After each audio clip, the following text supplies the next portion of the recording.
नमस्कार मित्रों, मैं Vishal Singh WeCom e learning में आपका स्वागत करते हैं। आज आपका बैंकिंग सेक्टर में अंतर्राष्ट्रीय स्तर पे बैंकिंग सेक्टर में जो सुधार हुए हैं उनके विषय में आपको प्रस्तुत करते हैं। सर्वप्रथम अंतर्राष्ट्रीय स्तर पे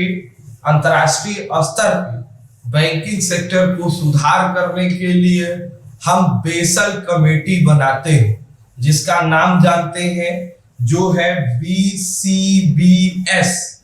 नाम पूरा ध्यान दीजिएगा, BCBS, basal committee of bank supervision.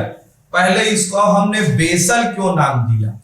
यह अंतरराष्ट्रीय बैंकिंग की प्रथम बैठक स्विट्जरलैंड के बेसल शहर में हुई थी, जो 1980 में हुई। यह ध्यान दीजिएगा, प्रथम सुधार के लिए विश्व स्तर पे प्रथम बैठक 1980 में स्विट्जरलैंड के बेसल शहर में हुई, इसलिए इसको बेसल कमेटी कहते हैं।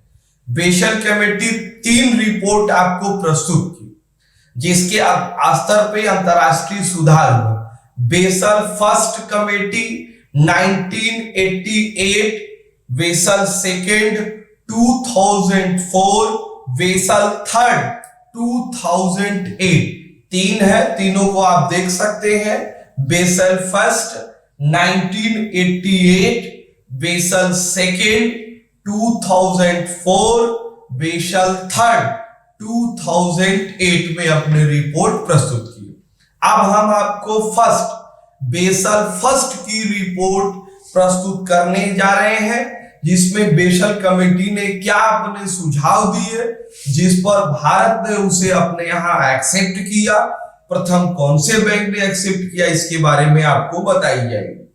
बेसल कमेटी गाइडलाइन, सर्वप्रथम first guideline issue in 1988, capital measurement in increase, पूंजी संरचना को वृद्धि करना इनका प्रथम उद्देश्य था। ये जो रिजर्व बैंक ऑफ इंडिया के द्वारा इसे इंप्लीमेंट करके एक्सेप्ट किया गया। ये फर्स्ट भारत में बेसल कमेटी RBI द्वारा जो इंस्ट्रक्शन में लागू हुआ, यह आपके यहाँ 1 अप्रैल 1992 में प्रथम पब्लिक सेक्टर की बैंक में UCO Bank, Indian Bank, Bank of India ने अपने यहां इसको एब्जॉर्ब करके इसको बढ़ाया। जो capital adequacy ratio CAR, capital adequacy ratio CAR के तहत होती। कैपिटल एडुकेंसी रेशियो क्या है ये जानिए। इसका मूल उद्देश्य ये था, sound of the bank, overall bank को बहुत ही मजबूत बनाना। उनके रूलिंग, उनकी कैपिटल, उनके अंदर कॉन्फिडेंस, बैंक एक विश्वास के साथ काम करे और मिनिमम रिस्क, वो जो बिजनेस करे, आपको लोन दे, उसमें कम से कम उनका लॉस हो, जोखिम कम हो। ये कैपिटल एडुकेंसी के अंतर्गत बताई गई। कैपिटल एडुकेंसी में टायर फर्स्ट और टायर 2 दो है। कैपिटल एडुकेंसी के अंतर्गत ध्यान दीजिएगा, टायर फर्स्ट है और टायर 2 है। टायर फर्स्ट के अंतर्गत ये टायर फर्स्ट कोर कैपिटल भी कहते हैं। कोर कैपिटल के अंतर्गत capital most permanent support and expected loss minimum, capital more permanent, पूंजी को अत्यधिक बढ़ाना और जोखिम को कम से कम करना। Paid up capital, statutory reserve, other disclosed free reserve, capital reserve arising, इनमें वृद्धि करना है। पुनः देखिए, कैपिटल रिजर्व को बढ़ाना, डिस्क्लोज्ड रिजर्व को बढ़ाना, स्टैट्यूटरी रिजर्व को मैक्सिमम बढ़ाने का काम होता था। ये टायर फर्स्ट के अंतर्गत आती थी। टायर सेकंड के अंतर्गत कैपिटल प्रोटेक्टेड, मतलब कैपिटल को सुरक्षित करना और अनएक्सपेक्टेड लॉस इन मिनिमम, जोखिम को कम से कम हानि करना। इसमें इंक्रीजिंग के अंतर्गत preference share, revaluation reserve, general provision and general reserve in arising means बढ़ाने के अंतर्गत आती है। Existing banking 9%, new private bank के अंतर्गत फंड को 10%, अंडरटेकिंग इंश्योरेंस बैंकिंग सेक्टर के अंतर्गत 10% किया गया। टायर 2 में ही एक इंपॉर्टेंट चीज दी गई जिसे हम कहते हैं RWA। ध्यान से देखिएगा, RWA risk wait assets. Risk wait assets, fund assets, जो भी हम लोन लेते हैं उसमें जो हम संपत्ति को मार्टिगेज रखते हैं उसके वैल्यूएशन सिस्टम को बताया गया है कि न्यूनतम पूंजी पर जोखिम से संबंधित होते हैं। ये assets loan, investment, other assets में रिस्क को ये ट्रांसफर करते हैं। अब आप आइएगा, हमने बेसल फर्स्ट बताई, बेसल सेकंड की कमेटी का प्रतिपादन गाइडलाइन इसका 2004 में दिया गया। ध्यान दीजिए, इसकी गाइडलाइन कब दी गई?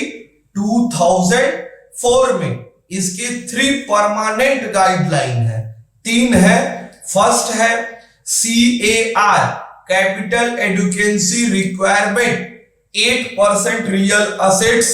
सेकेंड है बेटर रिस्क मैनेजमेंट, जोखिम प्रबंधन बहुत अच्छा होना चाहिए जिससे बैंक को मिनिमम लॉस हो, जिसकी टेक्निक, मॉनिटरिंग और मैनेजमेंट तीनों ऑल द बेस्ट हो, जो 3 प्रकार से होते हैं: operational risk, market risk and capital risk, जो आपको हम अपने नेक्स्ट वीडियो में रिस्क मैनेजमेंट में तीनों के विषय में आपको बताएंगे। ऑपरेशन रिस्क, मार्केट और कैपिटल रिस्क। नेक्स्ट है आपका थर्ड है bank need mandatory disclose the risk exposed, risk को ट्रांसफर करना। मतलब अगर हमको रिस्क ज्यादा हो रही है तो हम उसे किसी भी प्रकार से मैनेजमेंट के थ्रू उसको कम करना है, जिसमें इसका मूल उद्देश्य है अंतरराष्ट्रीय स्तर पे जोखिमों को कम करना। थर्ड कमेटी है आपकी Basel third introduce and guideline issue by 2008। Basel third issue guideline international level 2008। First, more capital arising, बैंकों की पूंजी को बढ़ाने पर मूल ध्यान दिया गया। प्रमोट गाइडलाइन, जो भी गाइडलाइन बैंकों को दी गई है सभी बैंक उन गाइडलाइन का पूरा करें। आरबीआई एक्सटेंशन टाइमलाइन, अपने निश्चित समय पर सभी बैंकों की इंस्पेक्शन, उनकी जांच कर सकता है और उनकी स्थितियों को देख सकता है। Thank you. मैंने आज आपको अंतरराष्ट्रीय स्तर पे बैंकों की सुधार के विषय में बताई, जिसके इंटरनेशनल लेवल पे आपको बेसल फर्स्ट, सेकंड, थर्ड बताया गया। यदि इसमें आपको कोई भी चीजें समझने में दिक्कत होती हो तो आप कमेंट बॉक्स में जा करके उस डाउट को आप दे सकते हैं, जिसको हम जल्द ही उस डाउट को आपको क्लियर कर दिया जाएगा। मेरा वीकॉम ई लर्निंग, मैं विशाल सिंह, इस चैनल को चलाने का मूल उद्देश्य यह है कि जो दूर दराज के क्षेत्रों में बच्चे किताबों से नहीं पढ़ सकते हैं, कोचिंग नहीं कर सकते हैं, एक्सपेंसिव हो सकता है, वो अपनी उस एक्सपेंसिव से परेशान न हो, मेरे इस चैनल के माध्यम से कॉमर्स, इकोनॉमिक्स और कंप्यूटर संबंधी में अकाउंट्स के टैली के साथ साथ ऑफिस पैकेज के भी सॉफ्टवेयर इस पर दिए जाएंगे। डिटेल आप उस पर जाके देख सकते हैं। और आपसे विनम्र अनुरोध है, यदि आपको मेरे ये चैनल अत्यधिक अच्छे लगते हो तो मैक्सिमम इसे लाइक, सब्सक्राइब एंड शेयर करिए। नमस्कार।